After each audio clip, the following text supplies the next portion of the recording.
The body keeps score. Said a word. Since, she was born in Colorado, Our muscles have memory. Wasn't charged with anything. she wouldn't experience altitude sickness. Our cells remember. That word triggered in my body this feeling of, Our bodies don't remember that. And we didn't just make this up.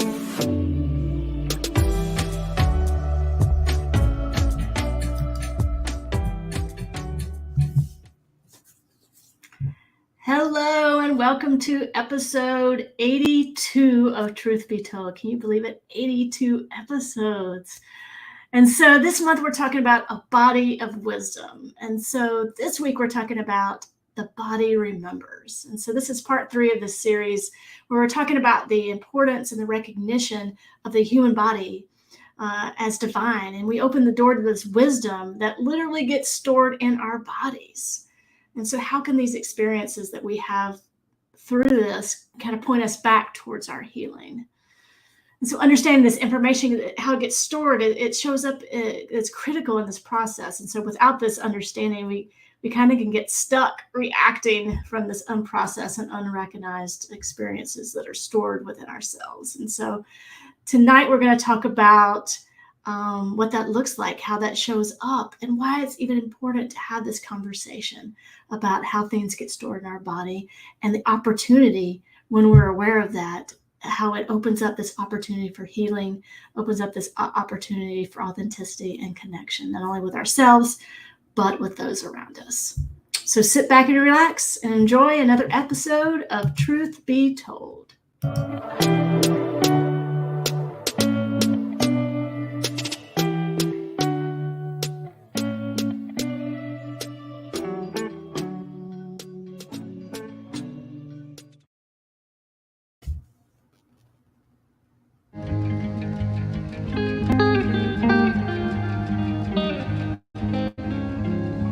the body really does remember.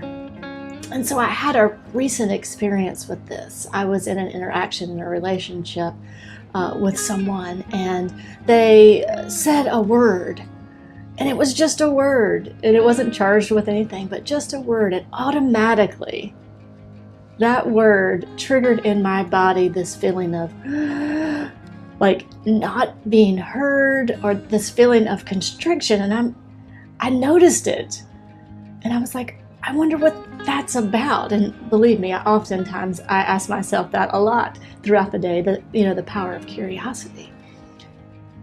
And so when I looked at that, I remembered that in some previous interactions with another person, that same word had come up in the conversation, and that relationship had been charged with some pain and some traumatic experiences. And so just hearing the word created in my body this like auto response that had nothing to do with what was going on in the moment, but was instead these trapped sort of emotions and traumatic experiences from the past. And it just took that one word, and my body was like, oh, yep, heard that, and an automatic response. And so for me, that it is like this continuing learning process, that our body does keep the score. Our body does keep these things within itself. And so maybe unprocessed grief or pain or traumatic experiences, if not looked at gently and reflected upon and worked through, it has to go somewhere. So it gets stuck in our body, and that can show up in a myriad of different ways. But for me, it showed up in this kind of like visceral, physical response in the moment that had nothing to do with what was being experienced in front of me. So I think this just points to the wisdom of the body, the wisdom of this thing that we carry around, and the importance of looking at those emotions, looking at those things that we would rather not look at, or rather not process, or rather like forget, and that they are not benign, that it's not like, oh, I'll just forget that, I won't look at that, and then it stays in a closet and never comes up. But our body, this unique temple of our body, this unique physical, spiritual, emotional, and mental expression of who we are, it keeps those things, and it understands what is needed for balance. It understands what is needed to function in its optimal way. And so the importance is to look at those things when they arise in our experience and just to notice them. And just to notice how things get trapped in our bodies. And that kind of gives us a spotlight to maybe look at that area. Maybe that area that is unhealed, or that area that needs a little bit more attention or nurturing or care. And then release that experience from our body. And then we'll see that our body may be able to respond and interact in a new way. And so this wisdom of the body is beautiful. And the call is to listen.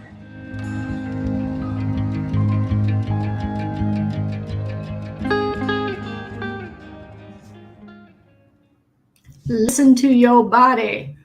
Yeah, like it knows stuff. It is smart. It's, yeah, that's right. You know, I would love to be able to survey the world and find out how many of us are even aware of, like, when you have that response, because we all have them. We all have those things. Yeah. There was an event sometime and we had an experience, and it's a word. Maybe it's a certain motion somebody crosses in front of us, or waves, or, I don't know, whatever it is. I wonder how many of us are even aware on a regular basis that when we are reacting from those triggers, and, like, how many of us think that's who we are. That's how we act. That's our reaction. That, like, we kind of, like, almost like claim it without really knowing it. And man, what a powerful thing it is to learn to recognize, like, oh, I am not that response. Certainly I have that response. There's certainly something in me that pushes a button, and that's the thing, right? But recognizing it is kind of the beginning of starting to process and heal, so that we are not necessarily reacting from that place. But I mean, it's going to take a little bit to go through that process, but to recognize, I mean, how important it is just to even recognize, the responses we have to certain things. We are not defined by that response. Yeah. Well, I think it's really empowering too, because I think, for me, like, sometimes I'll have those responses. I'm like, what in the world is that about? And then you can get really critical of yourself, or at least I'll just speak for me, of myself, or like, oh my God, I've been doing this spiritual thing for so long, and I'm still like, yeah. And so, like, this awareness of, like, oh, okay, this is just, once again, this is an information that my body is giving me. Yeah. And so we talked about that a lot the past couple of weeks. The body is giving information. And so if we can see it as that, like, okay, this response, now I'm aware. Now what do I do? All right, well, this is information that's pointing toward, okay, this is maybe an area you need to look at a little bit more, or this is an area that, whatever, that's been kind of shoved or pushed or smashed into this little, box. And that it's okay to look at it and explore it. And it's interesting, like, once you do that, it is empowering, because then it's like, oh, okay. And then I think you begin to see these little shifts in how I show up, because I can catch it in the moment. Sometimes, like, I can feel it. I'm like, wait, that's not about what's going on. There's something else. Yeah. And I think that just getting reconnected, this kind of, for me, like a new way of looking at my relationship with my body, that it is giving me this information, and to appreciate that. And that's why I love doing these series, following these themes that we didn't necessarily come up with, but making those themes ours and talking about them in a very soul evolution collaborative kind of way. It's fascinating to kind of just allow, like, I'm just going to allow myself to take this dive this month into this body thing. Like, what does it mean this time? Yeah. And so this topic that we're talking about, like triggers, right? I mean, that's not a new thing for us. It's not new to us. It's certainly not a new topic for us to talk about. Like, we've talked about this before, I'm sure at least once, if not several times on here, right? Like, it's such an important thing. But what's been fascinating this month is looking at it from the perspective of the body. I think I've always looked at this in relationship, like through the lens of my mind. And so certainly I've been aware that there are feelings in my body and sensations and whatever, but those have always been like, oh, when this feeling comes up, it's this mental response. Yeah. So it's been like a signal back to my mind, back to through like, the highlight reel of of history, right? Like, Right. It's like, oh, that experience is this thing. Okay, I can see it coming, or it's happening, and watching it happen, whatever, right? But like, to look at it through the perspective of the body, especially the sense like the body as a body of wisdom. Like, it's a body of wisdom. The being that we are holds and contains this information, and the segment that's coming up next, especially this week, I kind of like went down the rabbit hole in preparation, and the information that is out there in this world, like the science behind this, is fascinating, like to the degree that the memories being stored, literal memories being stored, and understanding the reasoning how that happens and why that happens and how they get stored was like, oh wow, like these responses, these triggers they're not I don't know, it's always been the story has always been it's always been in my mind, right? Like, it's something I need to heal in my mind, and not a story that I'm actually carrying around in my body somewhere. Like, where those feelings come up, that's where that story is literally being held. Yeah. And then it's just, oh man. Yeah.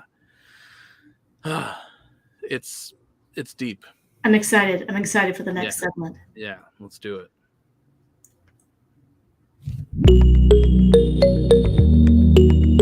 In other news, the body keeps score. Our muscles have memory. Our cells remember. And we didn't just make this up. New Age and New Thought beliefs are very often criticized, and maybe rightfully so, for being too woo-woo, airy-fairy, and all rainbows and butterflies, claiming beliefs in the healing properties of rocks and the capability of healing the body with words alone. The scientific community has regularly declared shenanigans, claiming that these beliefs are pseudoscience, masquerading as real science, without any proof. While it is easy to gravitate towards one extreme or the other, recent history has shown reality tends to land somewhere in the middle. New Thought has struggled throughout time to prove what has been influenced by millennia of spirituality, while skeptics, on the other hand, by nature, have struggled to accept anything that can't be proven. The mind-body connection has been at the top of the list for topics of debate among skeptics and believers. But perhaps there is some real science to back up some of those beliefs. Bessel van der Kolk, the grandfather of traumatic stress studies, psychiatrist, and author of The Body Keeps Score, has studied for decades how children and adults adapt to traumatic experiences.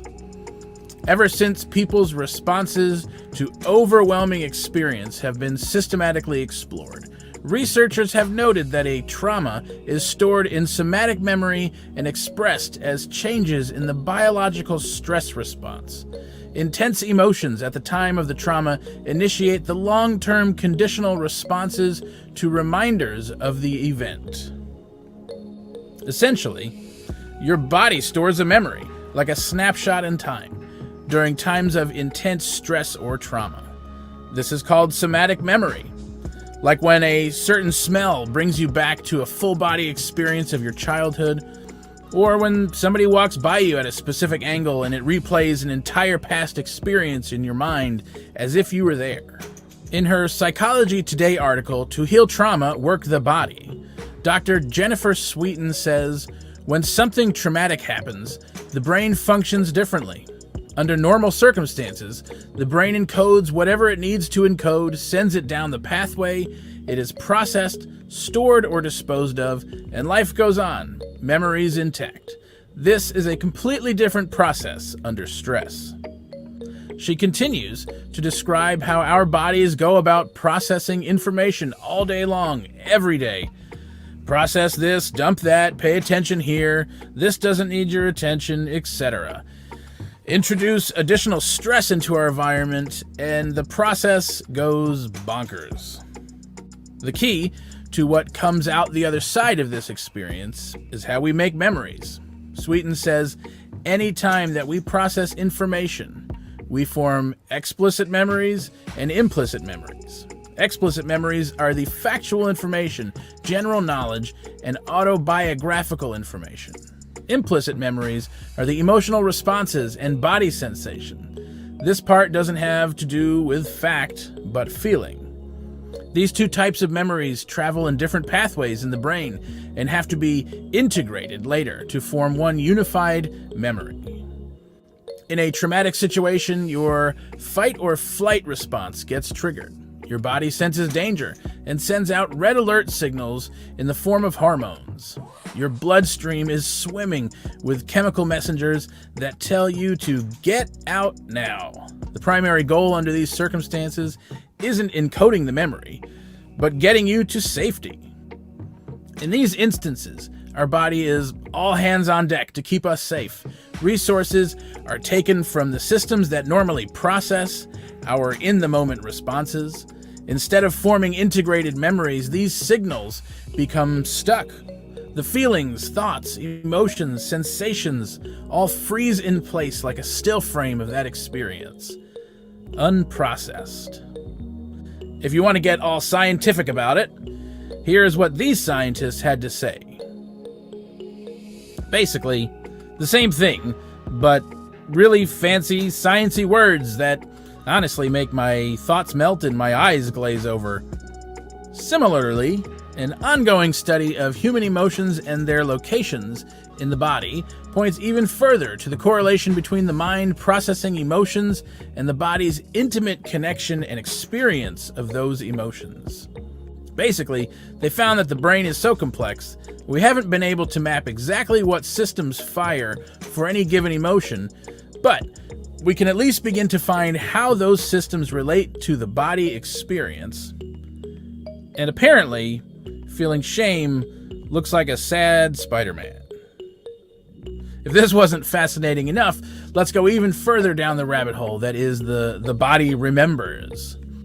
Not only does our body retain specific instances of unprocessed chemical reactions, keeping us from integrating our experience into the complex filing system that is our brain, but these interruptions can even get stored in our cells.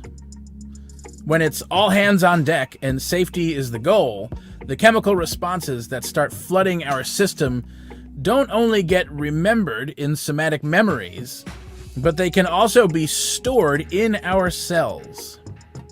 Our cells can remember biological responses during traumatic events, potentially altering the function of that cell. What gets even more mind-blowing is that these traumatic responses not only live in us, but are capable of being passed on from generation to generation. Generational trauma is real, y'all. Not just in actions, but literally in our DNA. And I know some of you out there feel like we are working through decades, maybe even centuries of unhealed trauma right now. Well, you might not be wrong. There is a strong possibility that unprocessed trauma passed from generation to generation is being healed as we speak. The body keeps score. It remembers, whether it was a major life event or even a small misunderstood stress that sent us into fight or flight, the body remembers. This is not just a new thought as if that somehow makes it less than, but this is also backed by real science, just in case you needed the extra boost of confidence. Integrating our bodies into a more holistic approach to doing this thing called life is critical. A full-bodied experience of life is an invitation into an even greater expression of who we are and what we are here for. This has been In Other News. Thanks for watching.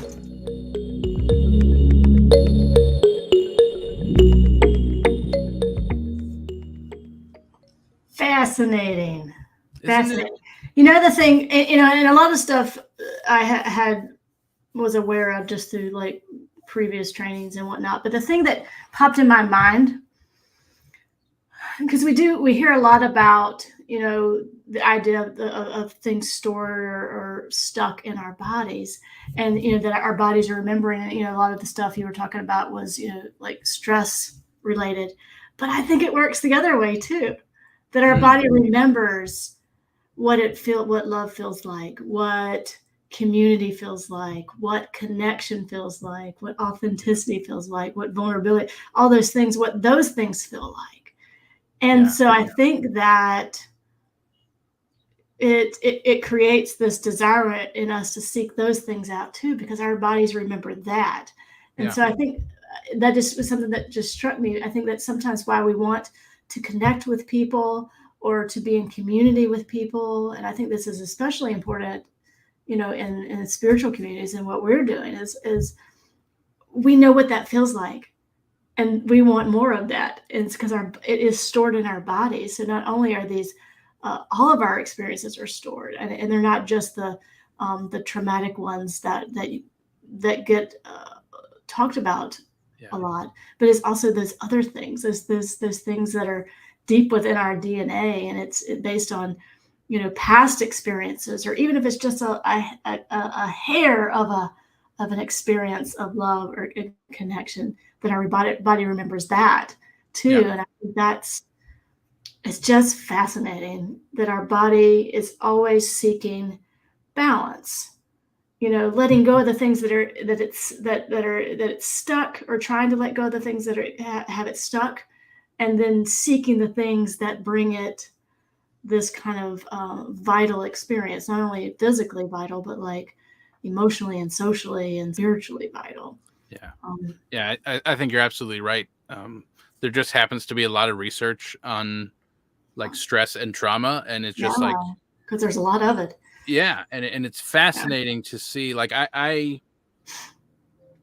in researching all of this, realized, I guess I kind of, you know, when in the new thought world, when we say things like, you know, cellular memory and like the body remembers and feeling in your body, like it kind of just always felt like there's probably some truth to that, but that feels like one of those things we kind of just say. We've never really proven, like, we know it's true. Right. And like, I mean, I think there are things that we as individuals can just like feel so deeply that we know it's true. This was not one of those things for me. You know, and so it's like, I guess I could stand behind that, like that, but I didn't have the experience of it. And so doing this, like looking into all this, was like, oh my God, like, no, for real, like for real, like actually storing these experiences in our body. And I think you're absolutely right. I mean, I think the flip is true, that, you know, we store, I'm not exactly sure how the chemicals work in the other way, but like I think we have those snapshot moments where like it's a slice in time of what our body looked like in that moment, and our body remembers that, and we can recall that through imagery, through thoughts, through experience, through whatever. And I think that there is I think there's a key in here for enjoying that holistic experience, right? You know, I think there often is so much focus on like the body keeps score, as in like all of the adverse experiences we've had have a record somewhere in our body. And when those things come up, once we recognize them as triggers, there is an opportunity anytime one of those things come up for us to kind of just take a deeper look at it and take a baby step towards healing that thing or whatever. Right. But I think that, like, you're kind of what I think you were getting at was the flip of that is true also, that every time we have what I would think of as a positive experience, an experience that we're trying to amplify, every time we have that, we're reinforcing it again and experiencing it even stronger, because it's a memory. The first time was an experience, then it's a memory of the first time, and then we have a memory of the memory. And so when we build on that, it's like we kind of get to use our imagination in a way that, like, just keeps expanding that experience of that feeling when we recognize it.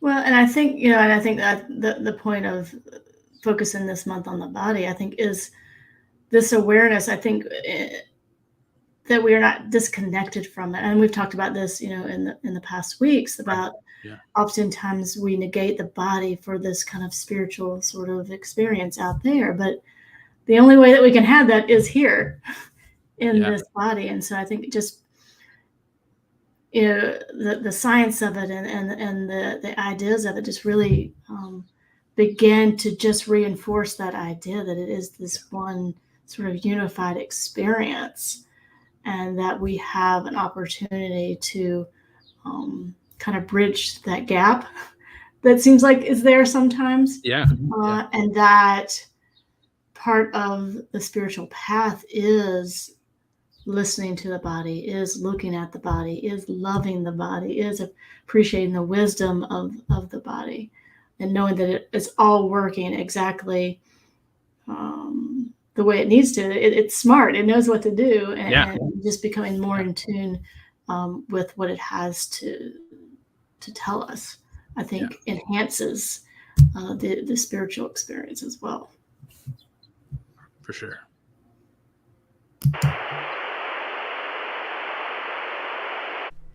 We would like to take a quick break from the program to let you know a little bit about SEC.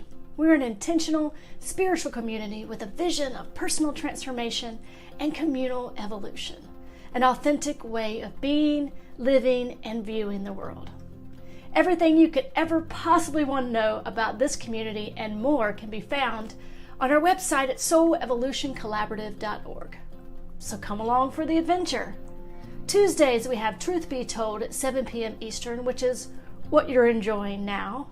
Thursday is The Gathering at 7 p.m. Eastern. This is a group experience where we take an even closer look at the topic for the week, how it shows up in our own personal lives, and the healing and transformative power of belonging and connection. On Sundays, we have Strip Down Sunday at 12:30, where we offer a streamlined approach to your Sunday morning experience through a short and sweet talk on our monthly theme. And now, the Second Sunday Experience, every Sunday at 7 p.m. Eastern Time. This is an evening experience that will demonstrate a new way of doing community. So be on the lookout for these events and so much more. If you can't already tell, we have a blast here at SEC. It is so much fun to explore these topics with you each and every week. It is our desire to not only share what we've learned, but to journey alongside each one of you as we navigate this adventure we call life. Our vision is to bring these teachings to everyday life in new and powerful ways. If you would like to support the vision of SCC and its continued evolution, we invite you to go to soulevolutioncollaborative.org and click on the donate button. All donations are tax deductible and serve to support this evolving ministry in its vision of personal transformation and communal evolution. And now, back to the show.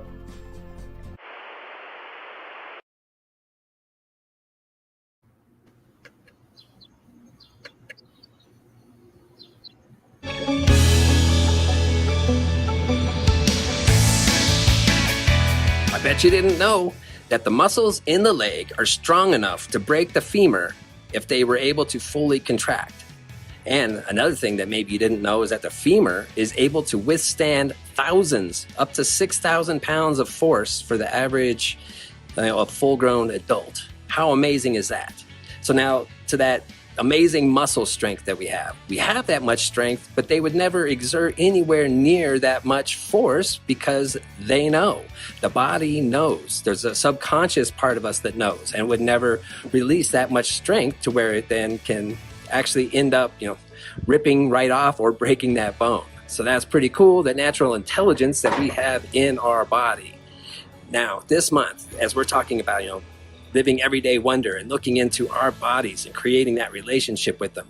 This month or this week, we're talking about the body remembers.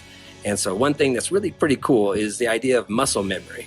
Thinking about tasks, like the first time, when you were learning how to drive a car and trying to keep all the different things straight, especially if you learned how to drive a stick shift, it was really awkward.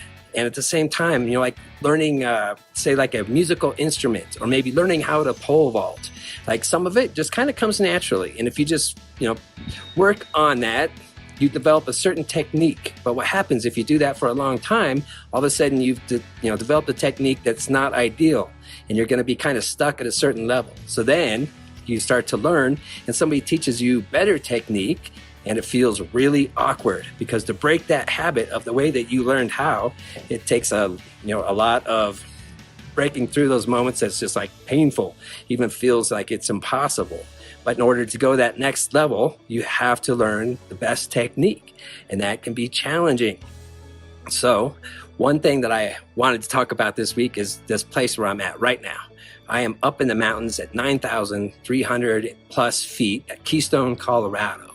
And one place that our bodies don't have muscle memory is where it comes to breathing this thin air. We went for a short walk, level walk. We weren't really going up hills or anything, about 2.5 miles. And I was surprised. I got a little winded, which I knew it coming here. I know that altitude sickness is a real thing. My daughter thought, though, since, she was born in Colorado, that she wouldn't experience altitude sickness. And, really she hasn't because we were prepared and we drank a lot of water. But at the same time, our bodies don't remember that. Once you've been at sea level long enough and you come up to this altitude, the air is thin. So that's kind of cool. So one last thing that I wanted to talk about is this relationship with the body. So if we, it might feel kind of awkward this month as we've been talking about how to listen to our body, how to interpret this, the way that it speaks to us in order to let us know what's going on. Well, if we do this over and over again, it's the same thing as building that muscle memory. We start to develop these neural pathways where it comes second nature to listen to our bodies, talk to our bodies, and love our bodies. So the more times throughout this month that you just take a moment and just breathe and tune into your body and say, what's it trying to tell me? The more times we do this, we develop that muscle memory of communicating with our body. So fight through that awkwardness, listen to it, and just see how we can really develop and stretch this. And then I hope you really, enjoy this view that I've been just loving for these couple of days that I get to be up here. It's pretty amazing out in the world, which is, really the body of God that we get to experience all the time. So let's just take it all in, love it, live it, and be it.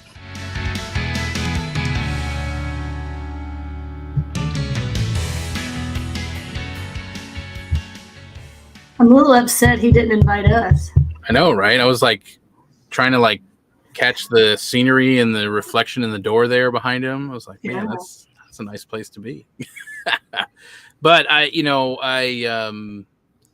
don't always do so great at elevation. That's such a real experience. I've lived basically at sea level for my whole life, and a handful of times have ended up in Denver, in Colorado, and it's like 5,000 feet, okay.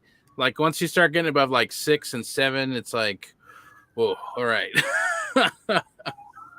But I mean, and it just speaks once again, kind of what your segment is, just this intelligence of the body. Yeah. And just the importance of being aware that you have a body. It'll make you aware. Yeah, well, it will, because you have no choice. And so I think that it is just, especially, in this conversation of spirituality, I think it just speaks to that thing that we've talked about so much before, the wholeness of our experience. And so the more that we can appreciate, you know, the fun facts and some of the really obscure facts that Chris seems to find about the body. Yeah, where does he find those? But the more that we can like see those and you know, the stuff that you brought and the narrative of our lives, that the more that if we step back, we can see it as it's like wholeness in action. It is like that principle of wholeness that we sometimes equate to, or we equate to the divine. And sometimes it feels like, you know, the wholeness, you know, that wholeness is out there. And then here I'm here, separated from that. But like this whole conversation is supporting this idea that we are the blueprint of wholeness from the very essence of wholeness itself. And so I think that's the kind of, for me, the takeaway just from this conversation in general is the importance of seeing that wholeness outpictured in every aspect, including our body, and sometimes really like importantly including our body, because that is the gateway of our experiences. This is the way that we experience life. This is the way that this universal presence lives as us. Without this body, it doesn't do the things that it does. It doesn't get to express in the ways that it expresses. And so for me, it just all comes back to wholeness. Don't we always talk about that? It all comes back to wholeness. Doesn't everything, I think? Yeah. Well, you know, it's fascinating too, even about what Chris was talking about like, you know, elevation change and how, you know, his daughter thought, oh, well, I was born there, so I'm not gonna experience, you know, elevation sickness or anything. And how it's like, well, the body doesn't remember that. But the flip of that is like the adaptability, the flexibility of our body, right? Our body does remember how to adapt. And so, like, I mean, if you're climbing Mount Everest, that's maybe one thing. It would take a whole lot longer to adapt. But like, you know, you're going from Florida, where you're living at like 2 feet sea level, you know, 2 feet above sea level, to Denver. You know, they're up above 9,000 feet, wherever they're at right now, right? And so like the body's ability, it does remember how to adapt to like, okay, we'll be here, and the body kind of does this and then evens out, and maybe it's a day or two or whatever. But I mean, the body does have that ability to, like, you know, bring us back to that. And I think that's a whole other, maybe that's a whole other week of this. I don't know, is the ability of the body. No, not only does it remember, but it also has the ability to adapt in amazing ways to the environment that we're in. Case in point, the mountains. But yeah, I would agree. I think wholeness, it's everything about this is like just drawing us further, deeper into that experience of more fully embracing and experiencing, you know. And it's like, I wonder, like, I would love to have a time machine to go back through like different periods of history and see, did it really feel different then? Like, is there really more, like, the further we move through time, is there really more available to us because our human awareness continues evolving, and so what's being asked of us now, is it really different than what was being asked of us? You know, where was humanity 100 years ago, right, 80 years ago, 50 years ago, right? I kind of feel like there is this sense of evolution, like this human evolution, and we're at a place where, well, I mean, I guess it would be true no matter when you were. There's more being asked of us now than any point before us. Right. Yeah, it's kind of fascinating. It's amazing to realize that journey. You know? Yeah, and we're all in it together, which is true. Beautiful. Yeah. Speaking of evolution and speaking of together, the second Sunday experience, you know, we had to get this in there. We were getting ready. We're kind of on like the third second Sunday experience coming up this Sunday. And this is our weekly 7 p.m. Sunday night thing where we all get together and experience community in maybe a way that we've never experienced it before. And so we've had 2 Sundays, it's been amazing. I know that it's going to continue to evolve. I'm so excited about this opportunity to gather together and to experience this evolution together. So join us. It's a great time.